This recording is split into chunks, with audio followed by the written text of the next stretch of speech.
আসসালামু আলাইকুম। ক্লাস 8 এর ইতিহাসের ক্লাসে আজ তোমাদের কৃষির বাণিজ্যিক রূপায়ণ এবং কৃষি বাণিজ্যিক রূপায়ণের প্রভাব হিসেবে দাক্ষিণাত্য আন্দোলন বা নিখিলবায়ন এই সম্পর্কে আলোচনা করব। গত ক্লাসে তোমাদের আলোচনা হয়েছে রায়তওয়াড়ি বন্দোবস্ত, মহালওয়াড়ি বন্দোবস্ত এবং ভাইয়াচারী বন্দোবস্ত। রায়তওয়াড়ি, মহালওয়াড়ি এবং ভাইয়াচারী এই তিনটে বন্দোবস্ত নিয়ে আলোচনা হয়েছিল এবং এর সঙ্গে সঙ্গে কি আলোচনা হয়েছিল, এর সঙ্গে সঙ্গে ভারতীয় অর্থনীতিতে ব্রিটিশ রাজনীতির কী প্রভাব পড়েছিল। এই যে ব্রিটিশ রাজনীতি, সেই ব্রিটিশ রাজনীতির কী প্রভাব পড়েছিল সে সম্পর্কে বিস্তারিত আলোচনা করা হয়েছিল। আজকে তোমাদের আলোচনা হবে কৃষির বাণিজ্যিক রূপায়ণ।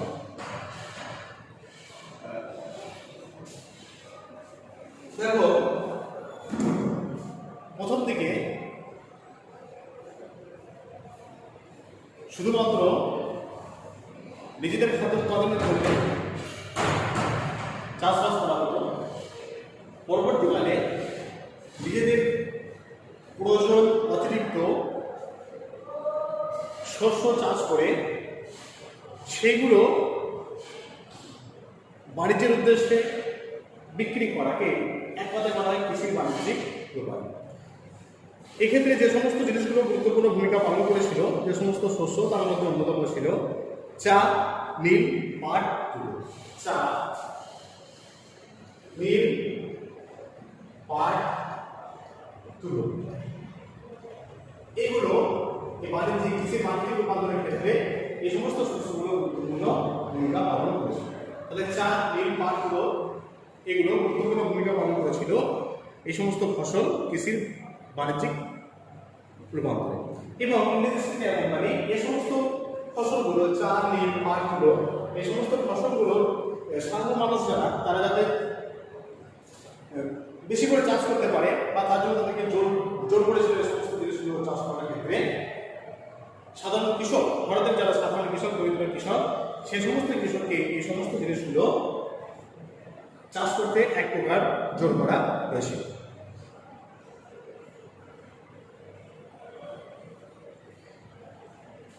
এক্ষেত্রে দেখো, অর্থনীতির আধুনিকীকরণ করে একটা কথা আছে। অর্থনীতির আধুনিকীকরণ,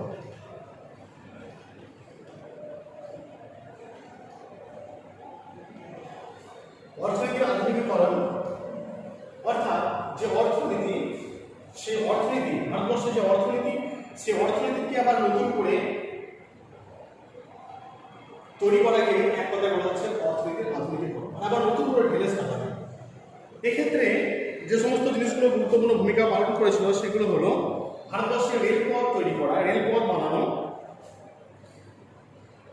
বাণিজ্যিক ফসলের রপ্তানির হার বৃদ্ধি করা এবং কৃষিতে বাণিজ্যিকীকরণের প্রক্রিয়াকে এক কথায় বলা হয় অর্থনীতির আধুনিকীকরণ। তাহলে ভারতবর্ষে রেলপথ বানানো এবং কৃষিজাত পণ্যের রপ্তানি বৃদ্ধি, কৃষিজাত পণ্য, সেই কৃষিজাত পণ্যের রপ্তানি বৃদ্ধি এবং কৃষিতে বাণিজ্যিকীকরণ। শুধুমাত্র চাষবাস, শুধু নিজেদের যে খাদ্য, সেই খাদ্যের মধ্যে সীমাবদ্ধ ধারণা বা নিজেদের যে খাদ্য গ্রহণ, অর্থাৎ নিজেদের প্রয়োজনের অতিরিক্ত যে সমস্ত শস্য সেগুলো যাতে বিক্রি করে সেখান থেকে একটা টাকা পয়সা আসে, সেই বাণিজ্যিকীকরণের উদ্দেশ্যে বা বাণিজ্যিকীকরণের যে প্রক্রিয়া, সেই প্রক্রিয়াকে একসঙ্গে বলা হয় অর্থনীতির আধুনিকীকরণ। এবং পরবর্তীকালে আমরা দেখব যে এই চা, নীল, পাট এবং তুলো এই সমস্ত ফসলগুলো এক প্রকার চাষ করার জন্য ভারতীয় কৃষকদেরকে জোর করা হয়েছিল। মূলত নীল চাষের উপরে তারা বেশি জোর দিয়েছিল এবং এর ফলস্বরূপ আমরা দেখেছি যে নীল বিদ্রোহের সূচনা হয়েছিল বাংলা বা ভারতবর্ষে। তাহলে অর্থনীতি আধুনিকীকরণ, এক্ষেত্রে রেলপথ বানানো। তাহলে রেলপথ বানালে কি হবে? রেলপথ বানালে খুব সহজে কাঁচামাল যেমন সংগ্রহ করা যাবে, সেরকম কাঁচামাল সংগ্রহের পাশাপাশি খুব তাড়াতাড়ি শিল্পজাত পণ্য কিন্তু ভারতবর্ষের একদম প্রত্যন্ত এলাকায়, প্রত্যন্ত অঞ্চলে সেখানে ছড়িয়ে দেওয়া যাবে। আর রপ্তানি যদি উৎপাদন বেশি হয়ে হবে, উৎপাদন যখন বেশি হবে কোনো শস্যে, তখন রপ্তানিটা কিন্তু বেশি হবে। আর রপ্তানি যখনই বেশি হবে তখন সেখান থেকে একটা অর্থ আসবে আর কৃষি দিয়ে বাণিজ্যিকীকরণ, তাহলে কৃষিজাত পণ্য সামগ্রীর একটা যাতে বাণিজ্যিকীকরণ করা যায় বা সেটা থেকে একটা বাণিজ্য করা যায়, সেই চিন্তাভাবনা থেকে বা সেই যে চিন্তাভাবনার প্রক্রিয়া, সেই প্রক্রিয়াকে অর্থনীতির আধুনিকীকরণ বলা হয়।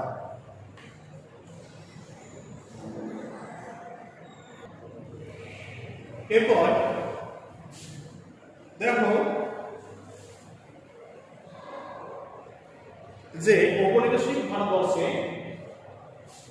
কৃষিকাজের ক্ষেত্রে যে কতটা পরিবর্তন হয়েছিল বা কতটা উন্নতি হয়েছিল সে প্রসঙ্গে যদি আমরা বিশ্লেষণ করি তাহলে দেখব যে কয়েকটি ব্যবস্থা ছাড়া কিন্তু সেইভাবে ভারতের কৃষি ব্যবস্থার ক্ষেত্রে আমূল পরিবর্তন হয়নি। ভারতের কৃষি ব্যবস্থার উন্নতির জন্য তারা কয়েকটি খাল খনন করেছিলেন এবং ঔপনিবেশিক সরকারের তরফে সেরকম কোনো উদ্যোগ নেওয়া হয়নি। তারা কয়েকটি খাল খনন করেছিলেন এবং ওই অঞ্চলগুলোতে খাল খননের ফলে যে সমস্ত জায়গাগুলোতে সেচ করা সম্ভব হয়েছিল সে সমস্ত জায়গায় চিরস্থায়ী বন্দোবস্তের সাহায্যে বা চিরস্থায়ী বন্দোবস্ত সে সমস্ত জায়গায় চালু ছিল। ওইসব খাল খননের বদলে জমির খাজনার হার বাড়িয়ে নেওয়ার সুযোগ নিয়েছিল ঔপনিবেশিক প্রশাসন। যেহেতু দেখো তারা খাল খনন করেছিলেন, সেই খাল খননের ক্ষেত্রে একটা খরচ হয়েছিল, সেই খরচ কিন্তু তারা বেশি পরিমাণে রাজস্ব আদায়ের ক্ষেত্রে সেই খরচকে তারা সেখান থেকে তুলেছিল।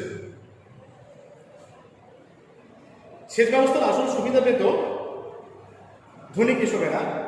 খালের জল ব্যবহারের জন্য উঁচু হারে কর দেওয়ার সামর্থ্য যারা ধনী কৃষক তাদের একমাত্র ছিল, তাই যারা গরিব কৃষক তারা কিন্তু এই খাল খননের ফলে তাদের কোনো লাভ হয়নি এবং তারা সেই খাল খননের ফলে খুব একটা উপকার যে তারা পেয়েছিল তা কিন্তু নয়।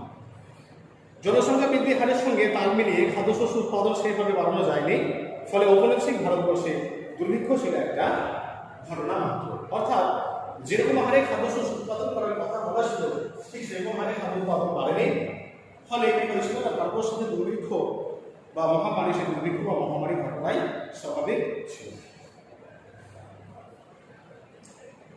আর কৃষির যে বাণিজ্যিকীকরণ, এই কৃষির বাণিজ্যিকরণের ফলে ভারতবর্ষের যে কৃষক সমাজ, সেই কৃষক সমাজের ফলে একটা ভেদাভেদ তৈরি হয়েছিল। কৃষির আধুনিকীকরণের সঙ্গে মূলধন জোগাড় করা এবং বাজারে চাহিদার মতো কৃষিজ ফসল উৎপাদনের বিষয়গুলি জড়িত ছিল। দেখো সমস্ত কৃষকের হাতে কিন্তু মূলধন জোগাড় করার মতো সামর্থ্য ছিল না। যেহেতু মূলধন জোগাড় করার মতো সামর্থ্য ছিল না, তাই তারা কি করেছিল, প্রযুক্ত চাষবাস থেকে তারা বঞ্চিত ছিল এবং সেখানে ভাগ চাষের যে বিষয়, সেই ভাগ চাষের বিষয়টা এখানে জড়িয়ে পড়েছিল। তাদের সমস্ত মাথায় কি করেছিল, যাদের হাতে চাষবাসের মূলধন ছিল না তারা সেই জমিগুলো ভাগের বিনিময়ে অন্যজনকে চাষ করতে দিয়েছিল। যেহেতু ভাগের বিনিময়ে অন্য জমিদারকে বা অন্য জমিতে চাষ করতে দিয়েছিল, তাই এই কৃষি বাণিজ্যিকরণের ফলে যে সমস্ত অর্থ সেখানে উঠে আসতো, সেই অর্থটা কিন্তু যারা চাষবাস করতো তারাই বেশি ভোগ করতো। যাদের জমি ছিল, যারা চাষবাস করতে অপারগ ছিল, যাদের মূলধন না থাকার কারণে যারা চাষবাস করতে পারেনি, তারা সেই লভ্যাংশ থেকে পুরোপুরি বঞ্চিত ছিল।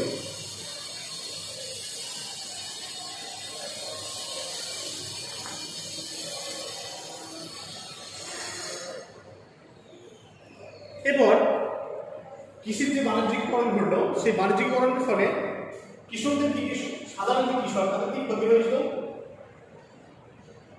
সাধারণ কৃষকদের কি ক্ষতি হয়েছিল কৃষি বাণিজ্যিকরণের ফলে?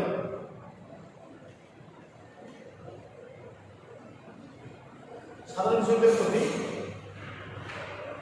কৃষি বাণিজ্যিকরণের ফলে সাধারণ ভারতীয় কৃষকরা তারা লাভবান হতে পারে। কৃষির যে বাণিজ্যিকরণ ঘটলো, সেই বাণিজ্যিকরণের ফলে যারা সাধারণ কৃষক ভারতবর্ষে, সেই সাধারণ কৃষকরা কিন্তু খুব একটা বেশি লাভবান হতে পারেন এবং তারা লাভবানের থেকে বেশি ক্ষতিগ্রস্ত হয়েছিল। কৃষিক্ষেত্রে যতটুকু উন্নতি হয়েছিল সেই সমস্ত সুযোগ সুবিধা কাজে লাগিয়েছিল আর্থিকভাবে যারা সমৃদ্ধশীল বা সমৃদ্ধশালী যারা কৃষক বা কৃষিজীবী, তারা সেই লাভের দ্বারা কাজে লাগাতে পেরেছিল। যারা সাধারণ কৃষক তারা কিন্তু যে উন্নতি হয়েছিল কৃষিকাজের ক্ষেত্রে, সেখান থেকে তারা কিন্তু বিন্দুমাত্র লাভবান হতে পারেনি। সেই জায়গাগুলো যারা ধনী কৃষক, সেই ধনী কৃষকরা সেখান থেকে লাভবান হয়েছিল, কেননা ধনী কৃষকদের হাতে পয়সা ছিল, তারা তাদের মূলধন ছিল, ফলে তারা চাষবাস করতে পেরেছিল এবং যাদের হাতে মূলধন ছিল না তারা কিন্তু সেই জমিগুলো অন্যজনকে ভাগে দিতে বাধ্য হয়েছিল মূলধনের অভাবে। ফলে এখানে দেখো যারা সাধারণ কৃষক তারা কিন্তু ভীষণভাবে ক্ষতিগ্রস্ত হয়েছিল এই আধুনিকীকরণের ফলে। আর আধুনিকীকরণের ফলে কি হয়েছিল, রাজস্বের হারটা কিন্তু অত্যধিক হারে বেড়ে গিয়েছিল। রাজস্বের হার কিন্তু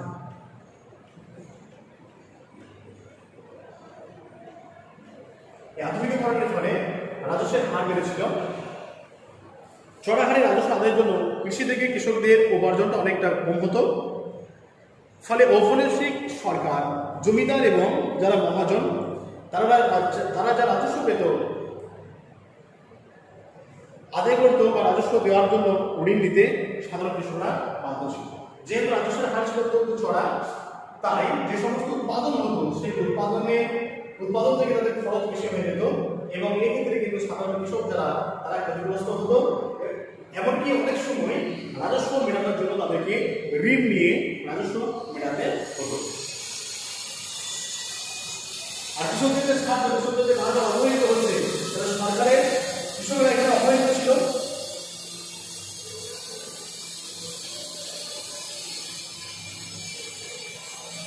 কৃষকরা এখানে অবহেলিত ছিল। কেন কৃষক এখানে অবহেলিত ছিল?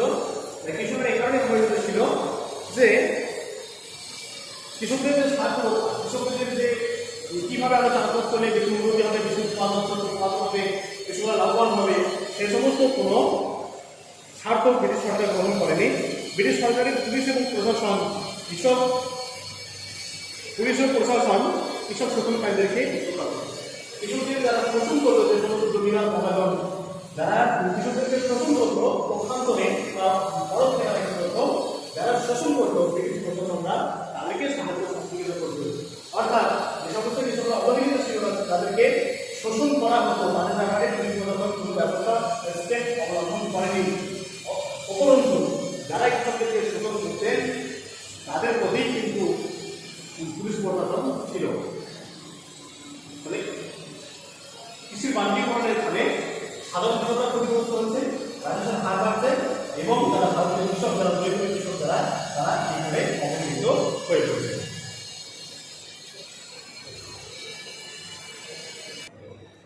এরপর দেখো জাকিরতা হাঙ্গামা নিয়ে আলোচনা করবো। জাকিরতা হাঙ্গামা কাকে বলে? 1875 খ্রিস্টাব্দে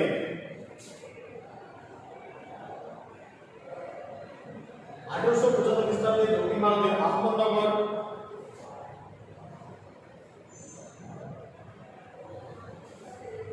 পুনা দক্ষিণ ভারতের আহমদনগর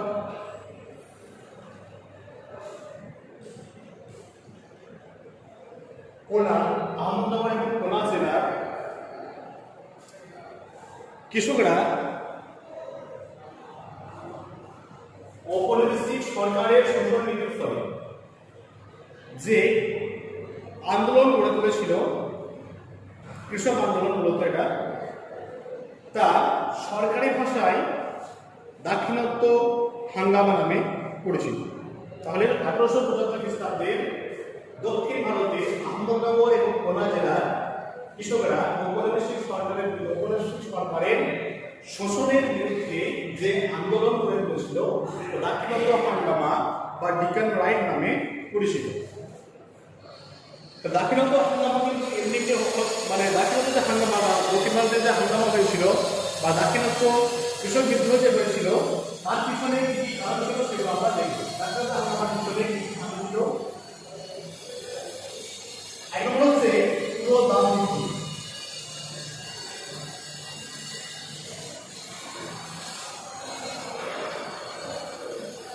তুলোর দাম বৃদ্ধি,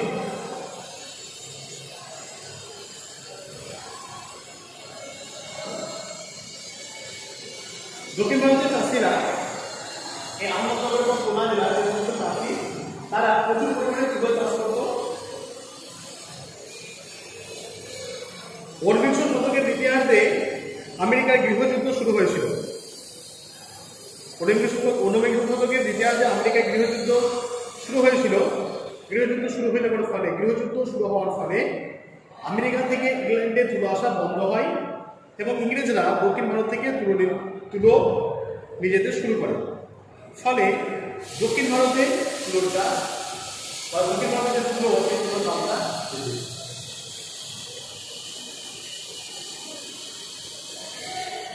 অষ্টাদশ শতকের দ্বিতীয়ার্ধে আহমদনগর এবং খুলনা এই সমস্ত জায়গা থেকে কি করছে, তারা তুলো সাপ্লাই দিচ্ছে কোথায়, আমেরিকায় তুলো সাপ্লাই দিচ্ছে। ফলে এখানে কি হলো, তুলো যেহেতু ভারতবর্ষের তুলো আমেরিকায় আছে, তাই দক্ষিণ ভারতের চাষিরা আহমদনগর খুলনা জেলার চাষিরা তুলোর দাম পাচ্ছে না। কিন্তু যখন আমেরিকায় ইংল্যান্ডের সঙ্গে আমেরিকার বিরোধিতা হয়েছিল, সেই বিরোধিতা অবসান ঘটেছিল। বিরোধিতা অবসান ঘটার ফলে আবার আমেরিকা কি করছে, ইংল্যান্ডের কাছ থেকে তুলো নিচ্ছে। ফলে আহমদনগর খুলনা থেকে যে তুলোগুলো আমেরিকায় যেগুলো সেই তুলো যাওয়া বন্ধ হয়ে যাচ্ছে, বন্ধ হয়ে যাওয়ার ফলে বা একরকম তুলো রপ্তানি অনেকটা কমে যাচ্ছে। এর ফলে চাষিদের ভূমি রাজস্বের হার এবং মহাজনদের সুদের হারটাও বেড়ে যায়। ফলে কৃষকরা বিদ্রোহ ঘোষণা করে। দক্ষিণ ভারতের যে কৃষক বিদ্রোহ বা তার পেছনে এই তুলোর দামটা কিন্তু অনেক অংশে রয়েছে। তুলোর দাম যেহেতু কমে যাচ্ছে, তাই এই আন্দোলনটা হয়েছিল বলে ঐতিহাসিকরা মনে করেন। যখন আমেরিকার সঙ্গে ইংল্যান্ডে দেখো যখন সম্পর্ক ভালো ছিল, তখন আমেরিকা ইংল্যান্ডের কাছ থেকে তুলে নিত। যেহেতু যে অষ্টাদশ শতকের দ্বিতীয়ার্ধে তাদের মধ্যে গৃহযুদ্ধ শুরু হলো, তখন আমেরিকা কি করেছে, আমেরিকা ইংল্যান্ডের কাছ থেকে তুলো নিয়েছে। এই তুলো কোথা থেকে নিয়েছে, এই তুলো নিয়েছে ভারতবর্ষের আহমদনগর এবং খুলনা জেলা থেকে। তাহলে রপ্তানি হচ্ছে আহমদনগর এবং খুলনা জেলা থেকে। যেহেতু প্রচুর পরিমাণে তুলা আহমদনগর এবং খুলনা থেকে রপ্তানি হচ্ছে, তাই সেই তুলোর দামটাও কিন্তু সেখানে বেশি চলে আসে। আবার তাদের মধ্যে যখন বিরোধী অবস্থান করছে, তখন আমেরিকা কি করছে, তখন আমেরিকা ইংল্যান্ডের কাছ থেকে চলে গেছে। ফলে ভারতবর্ষ থেকে যে সমস্ত তুলো সেখানে যেত, সেই তুলো রপ্তানিটা বন্ধ হয়ে আছে। এই তুলো রপ্তানি বন্ধ হয়ে যাওয়ার ফলে ভারতবর্ষের তুলোর দামটা কমে আছে এবং তুলোর দাম কমে যাওয়ার সঙ্গে সঙ্গে যারা ভূমি রাজস্বের হার এবং মহাজনদের সুদের হারটা অনেক বেড়ে যায়। ফলে কৃষকরা বিদ্রোহ ঘোষণা করে এবং দক্ষিণ ভারতের যে কৃষক বিদ্রোহ, সেই কৃষক বিদ্রোহের পেছনে এই তুলোর দাম অনেক অংশে দায়ী ছিল বলে ঐতিহাসিক এল নটরাজন অভিমত ব্যক্ত করেছেন। এল নটরাজন অভিমত ব্যক্ত করেছেন যে দক্ষিণ ভারতের আহমদনগর জেলার এই তুলোর দাম সবচেয়ে বেশি দায়ী।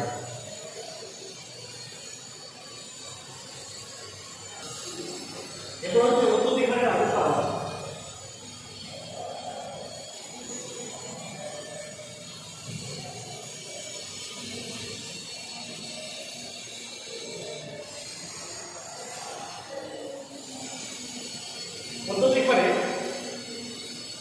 রাজস্ব আদায় আমরা জানি দক্ষিণ ভারতে রায়তবাড়ি বন্দোবস্ত চালু ছিল। রায়তবাড়ি বন্দোবস্ত দক্ষিণ ভারতে চালু ছিল। তাহলে রায়তবাড়ি বন্দোবস্তে সরকারের সঙ্গে রায়তদের একটা যোগসূত্র ছিল। সরকারের সঙ্গে রায়তদের একটা যোগসূত্র ছিল রায়তবাড়ি বন্দোবস্তে। তাই এখানে দেখো মধ্যস্বত্ব কোনো ভোগী শ্রেণী বা জমিদার ছিল না। তাই সরকারের সঙ্গে কৃষকদের বা রায়তদের একটা সরাসরি যোগাযোগ ছিল এবং রাজস্ব আদায়ের ক্ষেত্রেও কিন্তু আছে কোনো মধ্যস্বত্ব ভোগী যেহেতু ছিল না, তাই সরকারের সঙ্গে রায়তের একটা যোগসূত্র ছিল এবং এক্ষেত্রে সরকার কি করেছিল না, এক্ষেত্রে সরকার রাজস্বের হারটা খুব বৃদ্ধি করেছিল। রাজস্বের হার কিন্তু 40 থেকে 45% বাইরে গেছে। রাজস্বের হার 40 থেকে 45% বা 45 থেকে 55, 40 থেকে 45 বা 45 থেকে 55% রাজস্বের হার শেষ করে কিন্তু বৃদ্ধি হয়। এক্ষেত্রে যারা রাজস্ব আদায়ের যারা দায়িত্বে থাকে, গ্রামের যে মূল ব্যক্তি যারা, যাদেরকে এই একটা রাজ্যের কাছ থেকে রাজস্ব নিয়ে সরকারকে পরিশোধ করার যে দায়িত্ব দেওয়া হয়েছিল, তারা কিন্তু এখানে জোর করে বেশি পরিমাণে রাজস্ব আদায় করতে থাকে। যেহেতু জোর করে কৃষকদের কাছ থেকে বেশি পরিমাণে রাজস্ব আদায় করতে থাকে, তাই কৃষকরা অত্যন্ত হারে শোষিত হয় এবং তারা বিদ্রোহের পথ বেছে নেয়। আর 3 নম্বর হচ্ছে সহকার মহাজনদের শোষণ।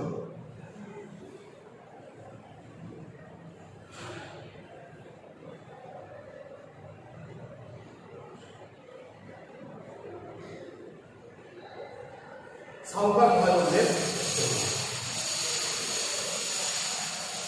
দক্ষিণ ভারতের যারা স্থানীয় মহাজন তারা সাহুকার নামে পরিচিত। সেই সাহুকার বা মহাজনরা ঋণ দেওয়ার বিনিময়ে প্রচুর পরিমাণে তারা অর্থ শোষণ করত এবং উৎপন্ন ফসলের উপর তারা একটা নিয়ন্ত্রণ কায়েম করত। এই শোষণ এই সাহুকার মহাজনদের শোষণের হাত থেকে বাঁচার জন্য এই সমস্ত শোষিত কৃষকরা তারা কি করেছিল না এই সমস্ত শোষিত কৃষকরা তারা বিদ্রোহী হয়ে ওঠে। তাহলে দক্ষিণ ভারতে আহমদনগর কোলাহল জেলার কৃষকরা যে আন্দোলন ঘোষণা করেছিলেন সেই আন্দোলন দক্ষিণ ভারতের কৃষক বিদ্রোহ নামে পরিচিত। এই বিদ্রোহে বেশ কিছু কারণ ছিল, তার মধ্যে তুলোর দাম বৃদ্ধি, পদ্ধতিকারে রাজস্ব আদায় এবং সাহুকার মহাজনদের। তবে এর নটরাজন এই তুলোর দাম বৃদ্ধিকে এই দাক্ষিণাত্য হাঙ্গামার মূল কারণ বলে অভিহিত করেছেন।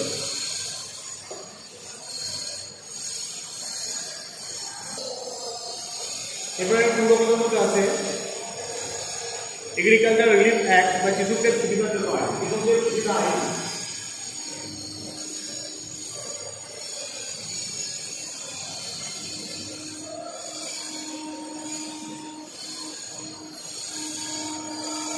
এগ্রিকালচার রিলিফ অ্যাক্ট কৃষকদের সুবিধা আইন। পূর্বকথার মধ্যে এটা আলোচনা করা আছে।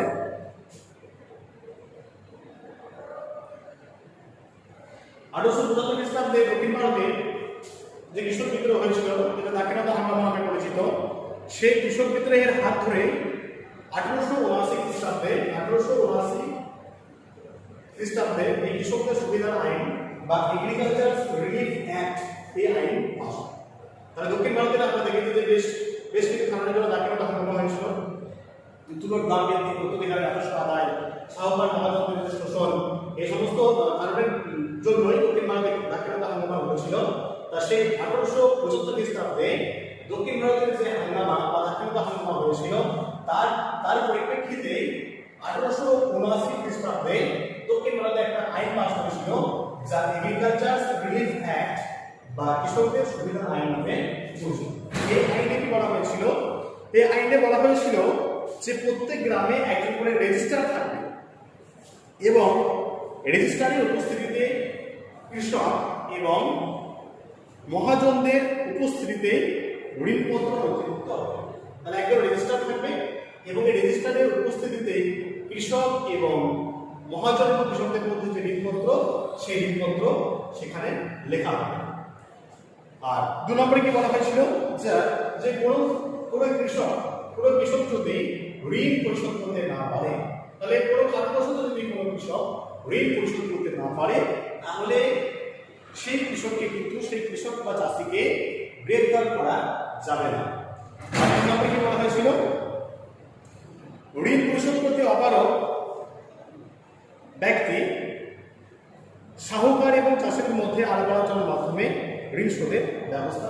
তাহলে যে কৃষক ঋণ নিয়ে ঋণ শোধ করতে পারছে না সে কিভাবে ঋণ শোধ করতে পারবে, তাহলে এটাও কিন্তু একটা আলাপ আলোচনার মাধ্যমে হবে। তাহলে এই আইন কৃষকদের সুবিধার আইন নামে পরিচিত। এই আইন কিন্তু 1879 খ্রিস্টাব্দে পাস হয়েছিল। 1875 খ্রিস্টাব্দে দক্ষিণ ভারতে যে হাঙ্গামা বা দাক্ষিণাত্য হাঙ্গামা তার পরিপ্রেক্ষিতে 1879 খ্রিস্টাব্দে এই আইন পাস হয়। আবার 1885 খ্রিস্টাব্দে প্রজাস্বত্ব আইন পাস হয়। এটা তো প্রশ্ন পড়ে যে প্রজাস্বত্ব আইন